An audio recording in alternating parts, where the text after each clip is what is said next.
This is Day to Day from NPR News. I'm Madeline Brand. If you want to be the best in your field, you have to learn from the masters. Well, if you're an aspiring professional wrestler, head for the small town of Eldon, Missouri. That's where wrestling legend handsome Harley Race lives and works, and people come from as far away as Europe to receive his wisdom. Frank Morris of member station KCUR in Kansas City has this report.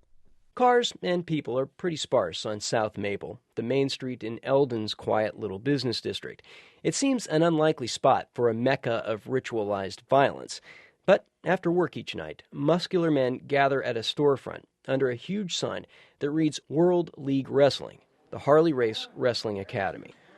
Two hefty rural guys taunt each other and grapple in a 50-year-old ring set up in the middle of this old, unair-conditioned brick building.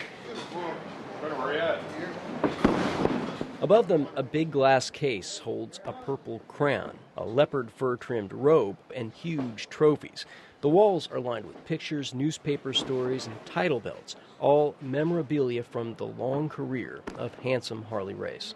No, I used to say I'm the greatest wrestler on the face of God's green earth.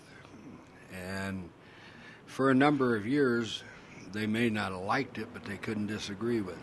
Race won the Professional Wrestling World Championship 8 times in the mid-'70s and '80s. A bold, legendarily tough, brutal combatant.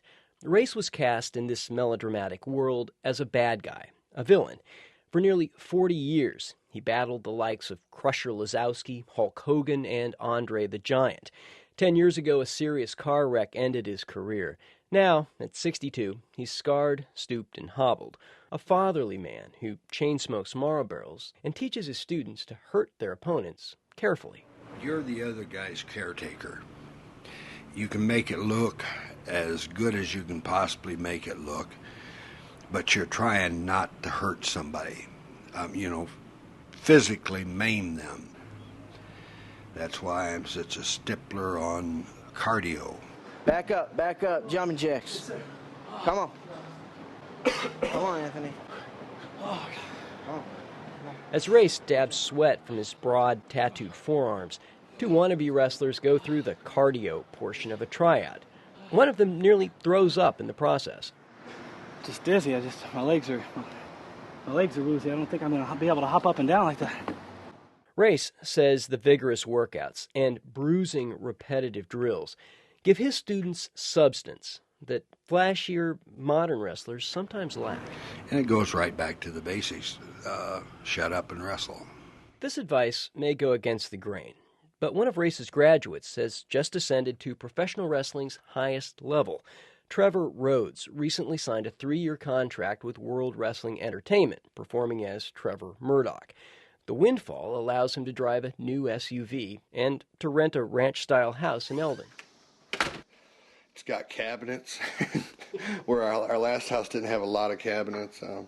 Just a whole lot nicer house, 3 bedrooms. At 6'4", 250 pounds, Rhodes describes himself as a bulky, old-school wrestler, unlike the chiseled bodybuilder types who dominate the business these days. He says his advantage is solid training and a well-honed talent for controlling a crowd, especially at crucial turning points, like when the bad guy in a match delivers just one too many merciless, cheap shots to the good guy's body. And then that good guy, he's just had enough. He's had a gut full, and he's fighting back. And those people are just, they're just coming with you. You know what I'm saying? They're almost like putting their hands on your back and they're pushing you up. And you hear them, and it's not just one. There's 10, there's 20, there's 30. Now there's 500 people going, come on, Trevor, come on, get up. And when you do, and you start to fight back, the place goes nuts. Rhodes spent 8 years wrestling in small-town venues like that one. Now that he's made the big time, he says he's more determined than ever. I'm here, and I'm going to kick the door down, I'm going to make me some money, and I'm going to have these people know that I was trained by Harley Race. Race likes to say that the odds of one of his students matching his success and conquering pro wrestling in this glitzy modern era are slim and none, and Slim just left town. Still, this patron of the sport is happy to give his disciples a solid foundation in the tough, gritty business of old-school wrestling. For NPR News, I'm Frank Morris.